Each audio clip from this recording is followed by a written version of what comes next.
Hello friends, bienvenidos. My name is Jen, aka Jen Colo on social media, your local witchy friend and intuitive guide through the occult. As always, my lovely husband and co-host is David, aka Premier Pulls on social media. Hi everyone, on today's episode, Jen explains Lent. Welcome to the show, grab a chair, make yourself at home. Jen's got stories to share, you'll never feel alone. Alright, kind of continuing on our theme from Mardi Gras to Lent. I think everybody can see what we're doing, so I'm excited to go into Lent. We talked about having a great time. We had the festive colors, we had the beads, and now we went more muted and more dark. Yes. Did you do that on purpose? Because I kind of did. Okay. Yes, I did. Yeah. Ooh, we didn't even talk about it. So yes, if you listened to last week's episode, you'll have a lot of context, but if you didn't, we mentioned last week that Lent is a Christian holiday, specifically more Roman Catholic or Eastern Orthodox, that remembers and honors Jesus's 40-day fast and walking through the wilderness. So yeah. And you want to challenge myself this episode? I feel like been shitting on the church and the Catholic Church specifically. And I listen back to our episodes and I'm like, it's getting a little played out. I think people know where I stand. So I'm going to try to stay very objective and try to see the positives and give benefit of the doubts where it deserves benefit of the doubts. I think we can still call out the hypocrisy, but I think I'm going to challenge myself. All right. I'm doing this more of a history lesson because I'm a really big religious history nerd. Obviously, this is part of the reason why the podcast started. So I have somewhere to talk about my special interest. Do you want to tell people what we were talking about on the way here, how you were trying to prove that you were a better Catholic than I was? Oh my gosh. So he kept saying Lent and I was telling him, babe, it's Lent. Bent, and then I was like, it's okay, you didn't grow up Catholic. That was me trying to be I'm not nitpicking, I understand where you're coming from. And he was like, actually, I did grow up Catholic. And I was like, okay, I'm sorry. So yeah, I was just Lent bent. Yeah. So anyway, it starts, like we said, after Mardi Gras and 46 days before Easter. And the first day is Ash Wednesday. So Ash Wednesday is holy day, basically, that notes this is the first day that Jesus goes out into the desert and prays against temptation, goes on a complete fast. Can we talk about that a little bit, because we're not doing a full episode on Ash Wednesday, right? No, because it's part of it's Lent. all inclusive. I never did it. Did you? Yeah, you did. I did. Okay, so you were a better Catholic. There you go.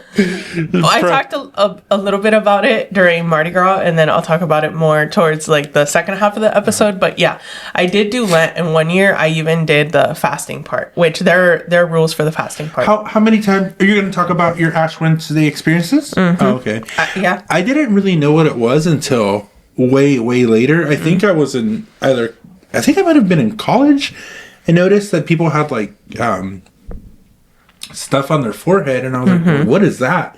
Because the priests, from what I know, don't take their time to make a perfect cross. Yeah. They're just all right, come on. It's like a production line. They're just next. Yeah. But it kind of reminded me of that scene in Lion King where I think the monkey Rafiki puts the sign on Simba, right? Yeah. I wonder if it's derivative of that or it's just a common practice. Yeah, I mean, I think a lot of cultures sort of bless folks on their head or on their forehead. But yeah, it's interesting. So, do you know? I don't know if you're going to talk about it, but do you know what they use for ashes? Yep. Oh, you do? Okay, yep. Perfect. I want to hear about that. Yeah. So Lent is from Ash Wednesday, and it ends on Holy Thursday, which is the Last Supper. And then Good Friday is when they begin the Passion of the Christ and kill Christ. Oh, I thought So Easter's when Jesus was born. Resurrected. After those 3 days. Mm-hmm. Friday, Saturday, Jesus' Sunday. birth is Christmas. Yes. Oh my gosh, I'm so dumb. Okay, that's right. Jesus resurrected. So the Last Supper was on a Thursday. Yeah. Side note, again, let me put my astrology tinfoil hat on. We're talking about like a Last Supper on a Thursday. Thursday is ruled by Jupiter. Jupiter is about indulgence. I don't know. I'm putting all of the pieces together. I feel like the guy in the meme with the red string where I'm like this and this. There's planetary correlations in the Bible. And the indulgence on Fat Tuesday or Mardi Gras is different than the Last Supper. Yes. Yes. Yes. Was that a somber supper? Did Jesus knew he was going to be betrayed, right? He did. Yeah, he was like, one of you will betray me. He knew that. Yes. Yes. And he still showed up. Yeah. Yeah, that's why people are like, Jesus is so amazing. He knew he was going to go to his death and he did it anyway because he knew this was the only way to like save everybody from original sin. Yeah. Oh, heck no. Imagine showing up to Olive Garden knowing that like your ops is going to be there with you. Someone's going to backstab you right there. Yeah. I mean, you have the unlimited breadsticks, but still. Yeah, exactly. Yes, it was somber, but I'm just like drawing lines between the planetary days. Anyway, sorry, last thing on the Last Supper. Did he tell his peeps, like, I know one of y'all is the ops? Yes. He did, right? Yes, he did. Yes. He's like, one of you shall betray me. Ooh, the drama must have been crazy. Yeah, and then basically everyone was like, it's not me. And then it was Judas. Yeah, we know this. Okay. Yeah. Imagine if it was like reality TV show style where they had like confessionals. I mean, low-key, biblically, it was kind of like that. It was like that, yeah. So, yes, Ash Wednesday, the start of Lent, you get the ashes on your forehead. I did that like a lot as a child. I was in that. How often did you go? Like pretty much every year until you never did it when we were together, so you had to stop that. By the time we were together, I was exploring like non-denominational Christianity, and then I was like, this shit is not for me. But up until I was like probably 17. And your parents did it with you, or you took kind of a more I'm going to do it approach? I think up until 12, they kind of led me to do it. And then at 13, ran solo. Some family stuff happened. And then I had to like be kind of the adult of the house and like lead and be like, we're going to do this. So yeah, half and half. But anyway, you go in the morning. So that way you can sort of wear your faith like on your forehead for the day. Oh yeah, it's a way to symbolize like, you know, I'm a Catholic and I'm taking this seriously. So what are the ashes? I didn't know this whole time until I did research for this, but it's actually the palm leaves from the last year's Palm Sunday. They save it because they're like blessed and, you know, ready for religious use. So not the upcycle. Yeah, I think it's kind of cool. Yeah, no, that is cool. So then they burn it into ash, and then they add a little bit of olive oil, which they call an anointing oil, which I think is interesting. And then that's what like lets it adhere to the forehead. So it symbolizes mortality and repentance, and also it's like an external showing of the faith. It's like a covenant. Kinda, yeah. To your faith. Yeah. Well, the phrase, remember that you are dust and to dust you shall return. Basically, like this whole season of Lent is remembering that we are mortal, but like it's all for a reason because you're going to meet Jesus at the end and Jesus is your savior and all of that. There's a cool parallel. There's this really, I don't know if it's like a philosophical or a scientific saying that it's like we are all stardust because we really technically are. We all came from, you know, the primordial soup, but that started from the stardust. The Big Bang. Yeah. But even like way beyond the Big Bang, essentially gravity formed from all like the stardust and the particles from stars imploding on themselves. And then with enough gravity, like that's when we created the planet. And so everything we are actually comes from like the stars. We are stardust. So it's just a cool little parallel. A funny like family or just humanistic thing with Ash Wednesday, if there were multiple lines, because like people really only go, like a lot of people only go to church when it's like certain holidays like Ash Wednesday, Easter, Christmas, stuff like that. Ash Wednesday is a popular one. So usually they'll have two lines or multiple lines. And my mom and a lot of like my mom's friends would always be like, go to the line where they draw like the prettiest cross. It's not just someone's like thumb on your head. It's still all about the rep, huh? Yeah. And if you did get into the line where it was just like a stubby thumbprint, my mom would be be like, "Bah!" Yeah, she would get so frustrated. She's like, "Damn it!" She'd try to like fix it. A lot of people do because they're just like, "This looks ugly. I don't want to just walk around with like a smudge on my head." So kind of similar. I remember when I did go to Catholic Mass, I was never really allowed to get the communion because I never did my first communion, even though I've said that I have for business purposes. Well, I wanted to be a padrino, which is like godfather, and you can't do that if you haven't done your first communion. So they're like, "Did you do it?" I was like, "Yeah, I did it." But anyways, long story short, so my grandma would always like take me and be like, "Go get the hostia," which is the wafer. And I remember there were like 3 lines. It was like the priest, but then he had some like volunteers or parishioners who also would hand them out. And I was like, I don't want to go to the like parishioners because that's like the helpers. I want to go to the main dude. Oh my god! So I would always try to choose that line. But I guess you can't take it. You're supposed to like take it in your hands if you haven't. Or I don't know. There was like a thing that's like there was a weird loophole that my grandma said was okay. Obviously, back then I didn't have a sense of self and religion, so I was like more concerned about lying in church. It just seemed sacrilegious, and I guess not blasphemous, but it definitely seemed sacrilegious. So I was like, "Oh, I haven't done this," but now I don't give a shit. But my grandma was always like, "Go do it." So I don't know why I never did my first communion, but I never did it. I think the most I did was my baptism, possibly my confirmation, just the shit that like you can't do your confirmation without your first communion. What's the one at 3 years old? Your baptism? No, that's when you're first like a baby. Some people do their baptism But those are more Christians where you can choose to do it. I think in Catholic tradition, your baptism in Catholic traditions is like you're a baby. Some people do it like at 1 or 2. Some people wait. You're supposed to get it when you're little. Yes. In Christian churches, though, from what I understand, your baptism happens when you have like a sense of yes. But you're saying that it wasn't when you were 3. So what else did you do? Because it's okay, yeah, that's what I'm saying. So there's like the baptism when you're a baby to toddler, and isn't there another one? There's like another one between that and your first communion. It's not confirmation? No, confirmation is like when you're ready to not get married, but like you're confirming that you are choosing to be part of the Catholic faith, and usually you do it when you're a teenager. So it's baptism, First communion, that's like más o menos when you're like 8, between 8 and 10 is when you're like elementary school. You're supposed to be in elementary school, maybe junior high. And then is confirmation from like junior high to high school. And then after that, you choose one of 2 paths. You either get married or you go into the church service as like a nun or a priest. You got your first communion, right? Yes. What was that like? It's just classes? For 2 years. 2 years? Every Sunday. So you're like, I don't know why I didn't do it. You got spared. I don't think you wanted to do it. That's crazy. It's hard. That's probably what it was. But in some places in Mexico, you could get everything done in like 24 hours. I think, I'm pretty sure I've been told by family members, they're like, we could get that. We can get the documents done for you. Don't worry about it. I think my parents' Mexicanness backfired because I wanted to do the confirmation. And they were just like, nah, we'll just pay the church. And I was so pissed because I was like, that's like very corrupt. Like, I want to do this as a spiritual... Welcome to the Catholic Church. I was like, I want to do this as a spiritual journey and you're robbing this from me. Yeah. And they're like, well, we're not going to pay for 2 years of confirmation. I'm like, but you did 2 years of first communion. Make it make sense. Confirmation is also 2 years.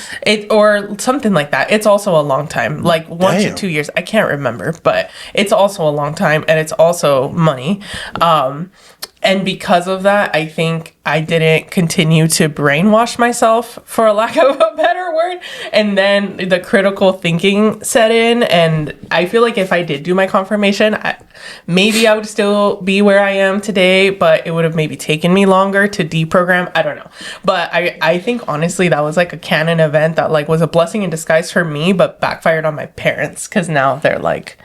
I mean, we don't really talk about it, but they are starting to bring up like religion more, and it's just like, you guys didn't let me do my confirmation, so this is really on y'all. You. Yeah. Okay. Yeah. No, I never did the first communion thing. Yeah, but you're also supposed to fast on Ash Wednesday, and then I think Good Friday. Fasting, is it like a Ramadan thing where you eat sun set to sundown, or is it like you just don't eat on Wednesday? No. So it's one meal plus 2 little snacks, but those 2 little snacks can not add up to be a meal. is the rule. You don't know how I snack. Well, that's why it's so loose, because it's person specific. So it's like, I don't know, if you wear graves and stuff, like that would be horrible. You know what I mean? You couldn't really eat. So it's just like your one meal whenever works for you, and then your 2 snacks, like whatever that volume looks like for you. So if you eat a lot, then you make sure that your snacks are like less than that. Yeah. You're my snack. But you're supposed to be 14 plus and also not have any medical conditions. Like if you have any medical conditions or you're pregnant or breastfeeding, like you're exempt from this.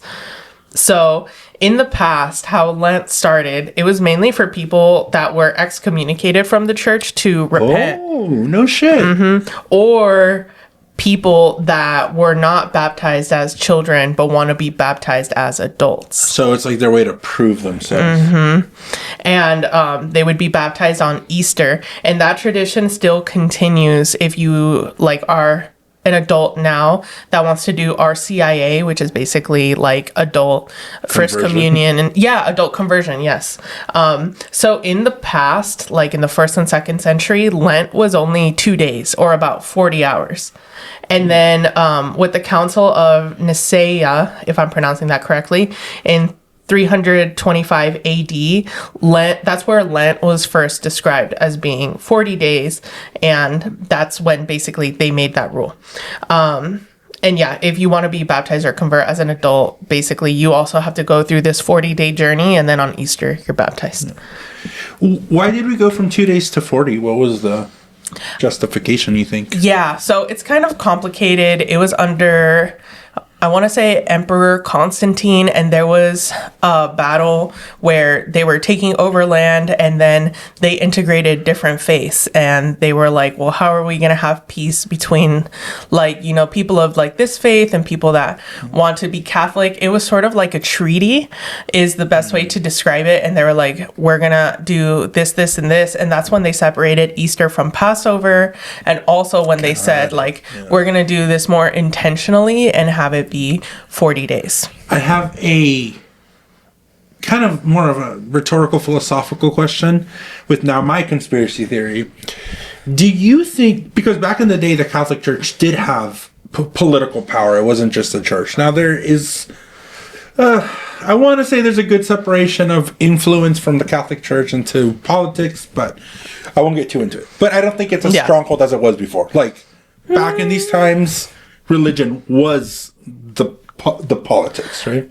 I don't want to say that Pope Leo is not worthy, but I think choosing an American pope during these times was a very political move. I think they were still very political. But they don't hold the same political strength that they held in this time, right? That, like, the church was the government back then, is what I'm saying.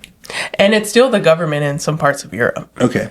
But anyway. I guess what I'm trying to say is, do you think it was a possible tool of the government to extend it to 40 days as a way to maybe like weaken or subservient like the religious people or like the non-converters or the non-like religious people? Maybe. Because 40 days now, like, yeah, it is probably hard, but like 40 days back in the day, like that must have been a lot because there wasn't this overindulgence in day to day. You couldn't go to the grocery store and pick out your groceries. So that, I think 40 days a long time ago was more of a sacrifice than 40 days now. And the fact that you mentioned it went from 2 to 40 once, you know, these governments got involved, I do wonder if it was a tool to keep people subsued. Maybe. And speaking of, I will say, I think Lent was harder back then because you had to abstain not only from meat, but anything fatty, including eggs and dairy. So no eggs, dairy, or meat for 40 days. It was really, really hardcore. Yeah. Yeah, I almost feel like they were like, oh, we can maybe use this. Yeah, the Bible says you shouldn't, whatever.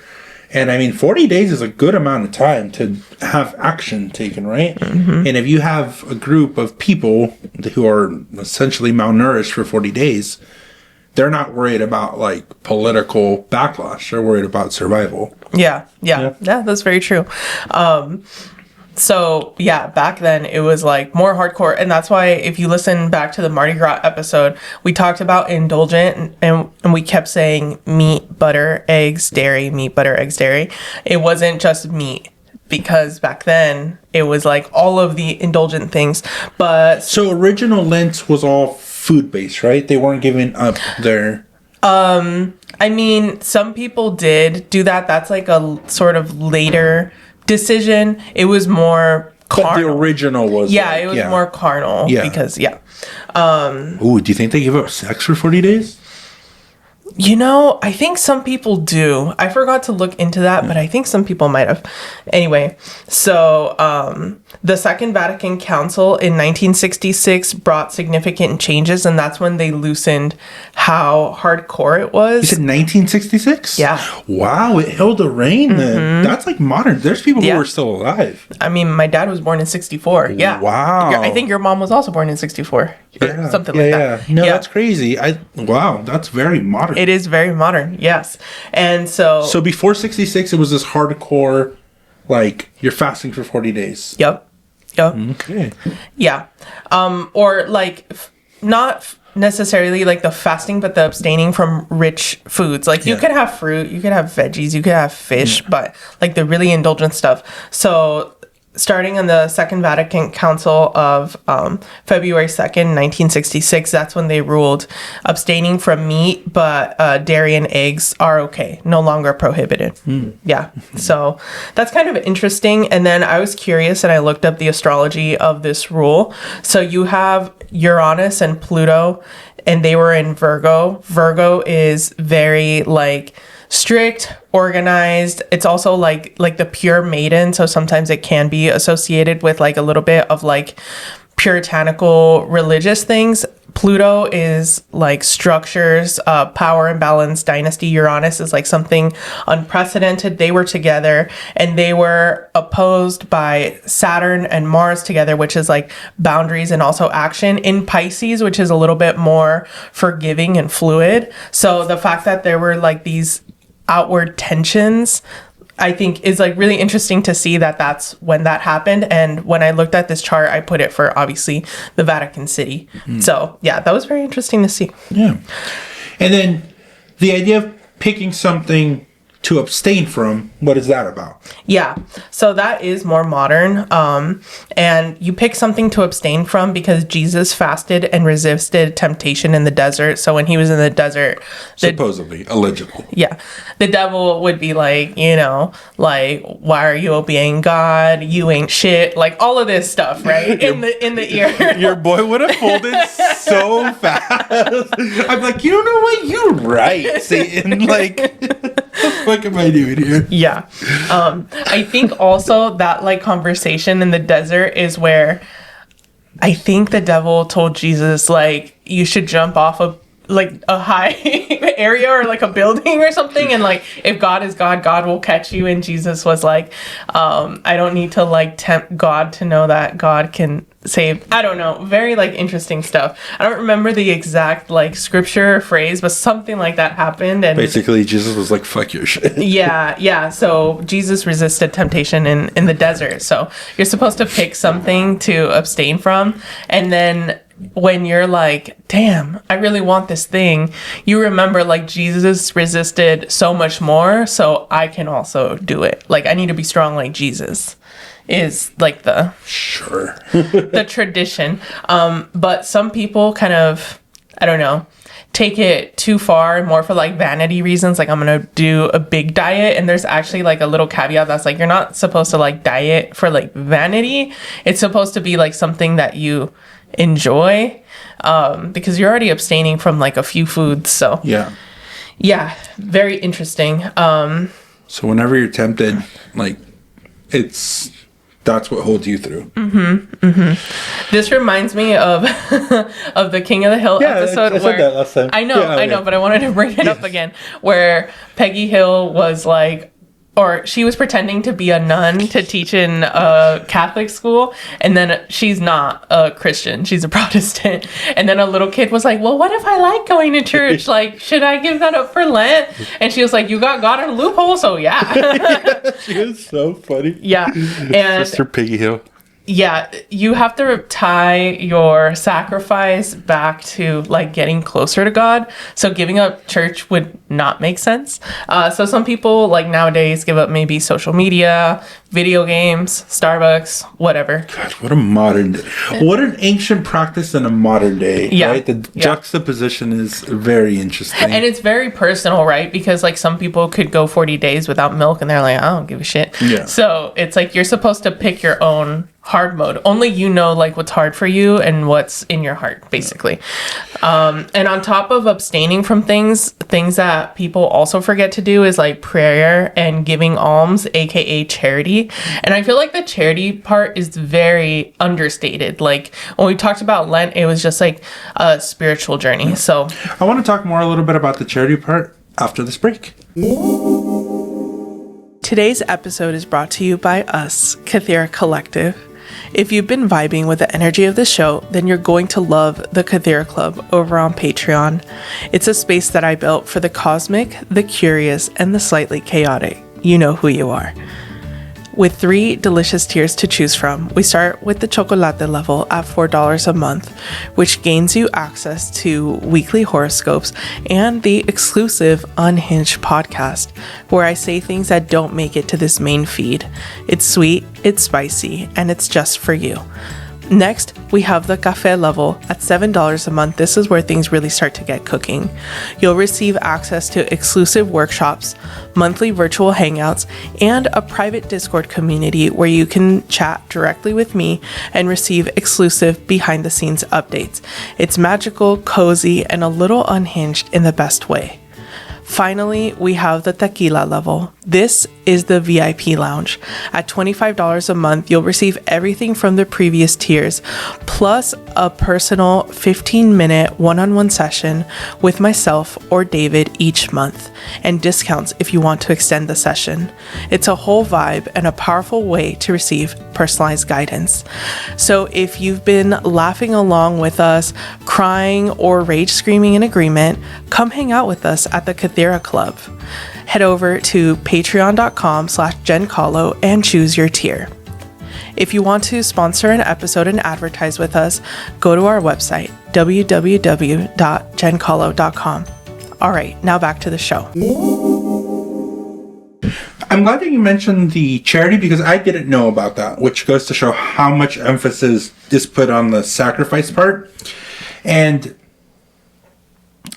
I find it interesting because it's like, it's almost like the self-righteousness, right? Of like, oh, look what I'm giving up or what I'm doing. And it's good to hear that there's like another part of it, which is the charity part. And that's not talked about as much. So I'm kind of curious, you know, what are some examples of like what people do during Lent for it? Yeah, so just to finish the fasting piece, because I got too carried away and got cut off before the ad break.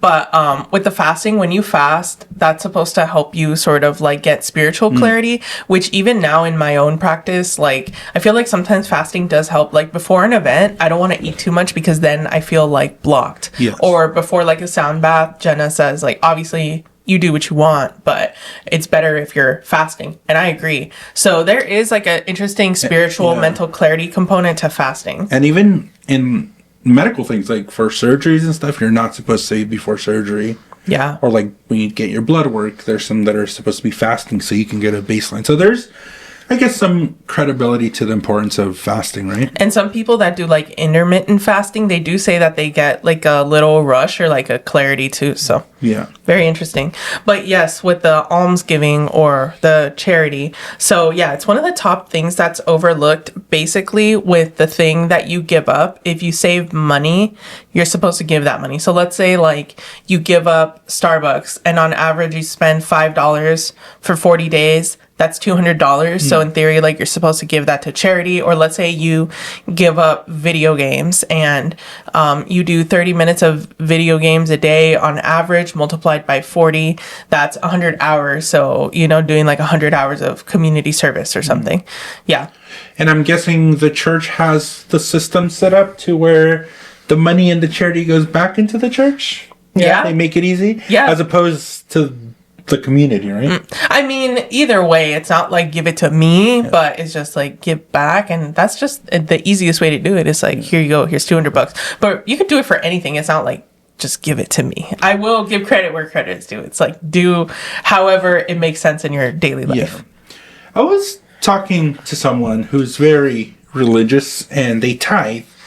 This was a conversation about 10 years ago, so it wasn't semi-recent, but we're very close friends, so I felt very comfortable asking those probing questions that you usually keep out of discussion, in polite company. But I was like, what's the deal with the tithing? I was like, I definitely understand that it's important, to give, I guess, to your church. I can see how logically it makes sense if you are a religious person to tithe. But I was like, is it the tithing serves administrative purposes a lot of the time. It doesn't necessarily go towards charitable causes if you give it towards the church. And they responded by saying that is 100%. Like, there are programs, right? Some churches have preschool, some churches have, food banks, things of that nature, but it usually does stay communally within the church. So it is almost a closed loop. But this person said that they do tithe some of the church, but the full amount always doesn't go to the church. They would take part of what would need to be tithe, and then they do charitable work on the side with that money, as opposed to it all going in. So, for example, if you're tithing $100, maybe 50 would go to the church, and the other 50 would be a cause of their own choosing. Do you mean that the person would only send $50 to the church and Correct. $50 to the Yes. charity, or that the church? No, the person. Okay. The person. Interesting. And I saw, this thing went viral recently where there was this lady who I think was like witchy. I want to give her credit, so maybe we can find her at. But she called all the churches asking for a formula. Did you see that? Mm-hmm. And a lot of the churches denied her, and a lot of them were also like, well, if you're part of the congregation, like, we'll help you. But if you're not part of the congregation, then you're fucked, essentially. So that's kind of what I was getting at with I'm sure the Catholic Church sets up the charity to go back into the system loop of like, well, you can do your community service here, or the Starbucks money just donated to the church. I do want to give credit where credit is due. The Catholic Church actually does have a lot of charitable causes. Like here in the Central Valley, like the Catholic Charities does do a lot of like unhoused outreach services. They also, because I work in nonprofit law, they also do a ton of nonprofit stuff. They have lawyers, and we send people like over there when we can't take their case sometimes. Like, I know people that have gotten like citizenship through them. So okay. they also collect a lot of money. It's like, I don't know. I'm not necessarily praising them, but I'm not like they're totally greedy and stuff, because I feel like some Protestant churches, like the mega churches, are more greedy than the Catholic Church. I guess it is maybe a little bit easier to have organization when you have like a head like the Pope and the Catholic like working all the way person. down. It's like one entity. Yes. So I don't know how the bookkeeping works, and I'm sure it's like a super heavily guarded thing, but it is more an organization setup, right? So the pipeline to extending those fingers out into the community, I think, is probably a little bit easier for a Catholic church as opposed to like a small Christian church or something like that. Yeah, and we talked about that. I don't remember what episode, but yeah, we talked about how sometimes like these little churches without like a big overhead will kind of like go wild, versus like the Catholic Church is like, well, everyone has to answer to the Pope, and like everyone is watching each other, so checks and balances almost. There's a lot more checks and balances versus like a mega church. And this is why, like, when we first met and I was kind of done with faith, I remember I went to this big like mega church in LA where like Justin Bieber went and like Chris Pratt and all of these people. Yeah. Well, you went with me. Like, they had Starbucks, they had Einstein's Bro, they had like live music and fireworks and all this bullshit. They rented out like the Wiltern, like all these fancy clubs. And we were doing like a toy drive, and we went to the pastor's house, and they were always courtside to see the Lakers. The wife always had some fresh Louboutins. He was always rocking Gucci.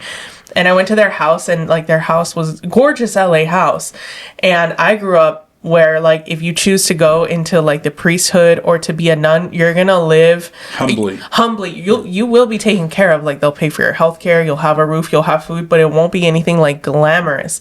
And after that toy drive, I was like, I don't like this. Yeah. Probably because of my Catholic roots of like, you have to be humble. So Give you the ick. It gave me the ick for real. So then I was like, I don't like this. Yeah. All right, back to Lent. Yeah.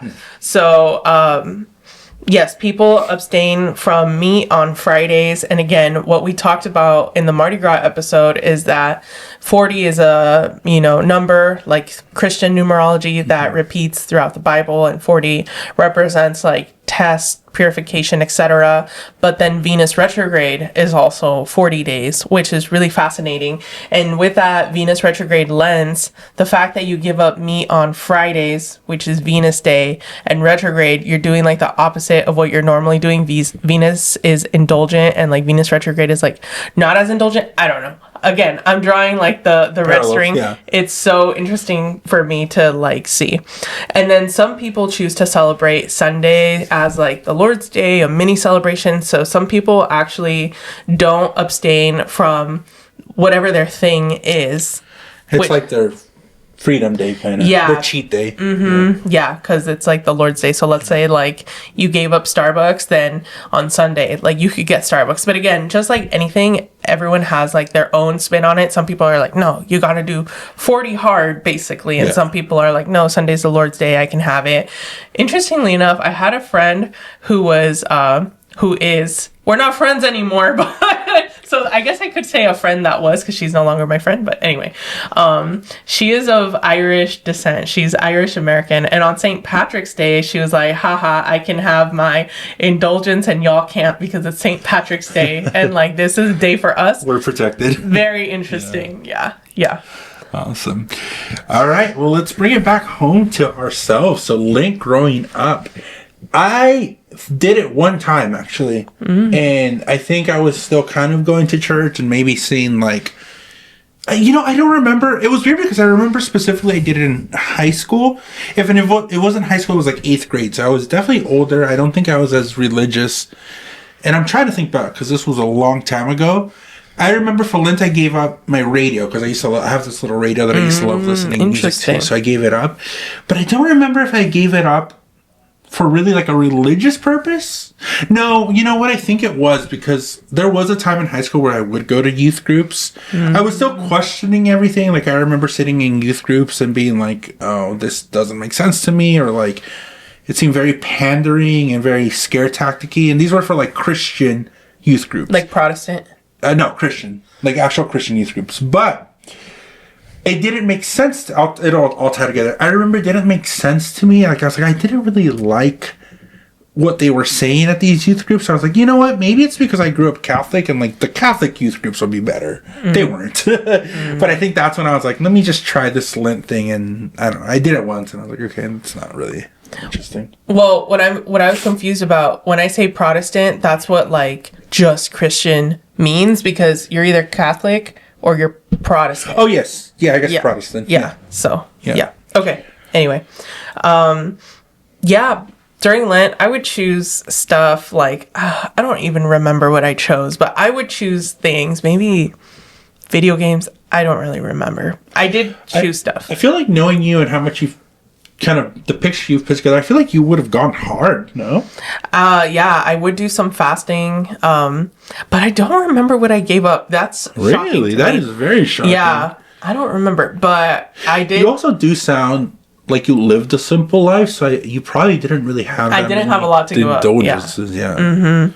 But I did do a lot of praying. Like, I prayed a lot during those times, so yeah, I did take it seriously until I was 17, and that's when I was like starting to waver in my faith and stuff like that. But yeah, we would go get like the ashes on the head. We would celebrate like Good Friday, Palm Sunday, Easter, like all those things. Yeah.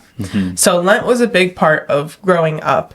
And I would say maybe I was reflecting on like, I love the ritual of the Catholic Church. That's why there's a Catholic to witchy girl pipeline. Because like the ritual, the glam, it's like, oh, I love it, but I hate the oppression. Yes. Like, what the hell? Like, no female autonomy, but like, yes, give me all the candles, give me all the rituals and Or garbs you and can't stuff. be a priest.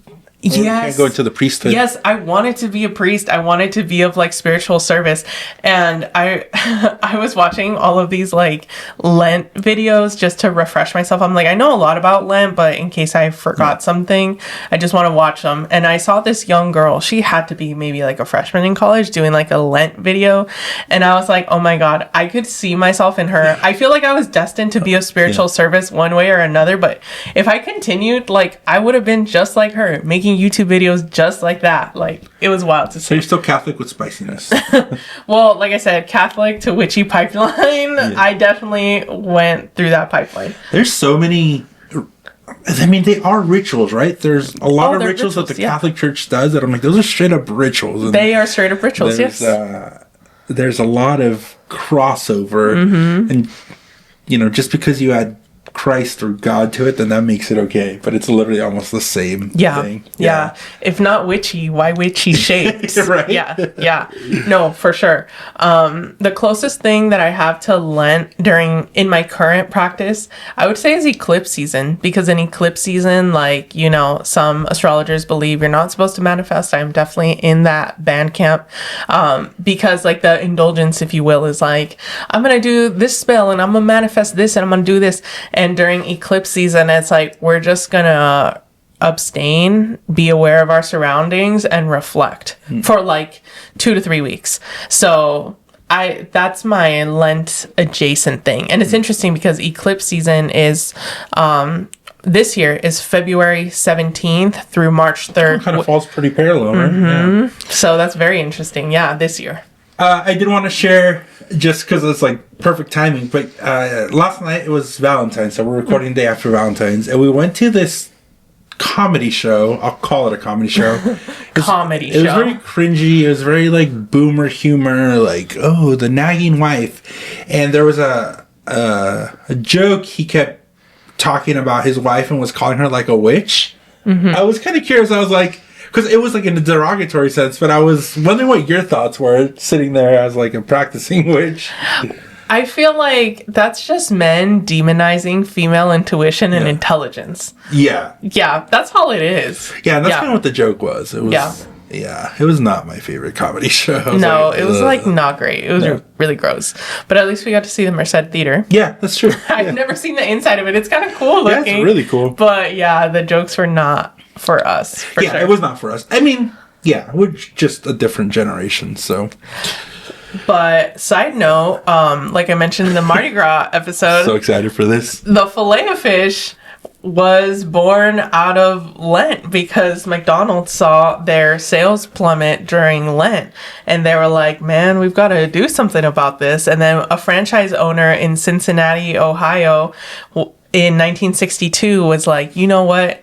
I got this. I have a brilliant idea. Let's roll out something called the Filet-O-Fish. And trust me, the Catholics are going to love it. And I guess in Cincinnati, there are also a lot of Catholics. It's like a big Catholic hub. And Pray for the Irish. Yeah, I think it's Irish Catholics. that makes sense, yeah. Anyway, really big hit. And I joked in the Mardi Gras episode, I was like, let me know if you want me to run the birth chart. And I said, you know what? I'm going to run the birth chart if we have any time left over, which we do a little bit. And my jaw dropped. All right, detail. So everything except the moon. So I'll do like the Hellenistic planets, like the big 7. So Sun, Mercury, Venus, Mars, Jupiter, and Saturn. So 6 out of the big 7 are in Aquarius. My jaw dropped. I was like, what the hell? So Aquarius is innovation. It's also religion. So it was like, and cults. So it's like, this is a religious cult classic. Yes. I was talking about this with Alex and she gave me the perfect words. And I was like, you're right. It is an instant religious cult classic. That's the best way to describe. And Aquarius. Basically everything Aquarius could stand for. No, Aquarius is not the fish. That's Pisces. Oh, I think water. My bad. Aquarius is the water bringer. Yeah. It's an air sign because like the water is falling out of the jug. Anyway. Yes. Yeah. So very interesting. I was like, whoa. And then the moon is in Gemini. I put this for the day of when it launched. When it launched in Cincinnati, Ohio, and that whole day it would only be in Gemini. So that's also an air sign, which is like Gemini is very social, sharing of information, and yeah. It was an instant hit. Very, very cool. So it's like the perfect sign for the fish fillet. It's all air. Yeah, the fillet of fish is just all air, which is so funny. But it is funny that like nothing is in Pisces. It's all air. So yeah, very cool. Awesome. Well, I learned a lot about Lent. I'm really excited to kind of continue the series of, we did Mardi Gras, Lent, and I think we have another one coming up, right? Yeah, we're going to take a little break. Next week will be Fibonacci. Yes. I do want to know if anybody here who listens to a podcast is active Catholic. I don't think there is, but if there are, we would love to know what you're giving up for Lent. Or if you're former Catholic, what have you given up for Lent? Or if you were to practice Lent, what would you give up? Yeah. We also have our Rose Quartz giveaway going on. If you have not entered it, make sure to listen to episode 115, Love Rituals. The prompt is kind of in the middle. And then make sure to comment on the Instagram post with the giveaway. There's not too many entries yet. We still have a little bit of time, so I'm not surprised. But make sure you get in there because there's not too many people, so you could win a cool quartz from Moonchild Crystal Shop. Yep, exactly. And get in touch with us, Instagram, TikTok, YouTube, Blue Sky, at GenColo or GenColo.com, as well as on Facebook, Kythera Collective LLC. Last question. If you were to do Lent, what would you give up?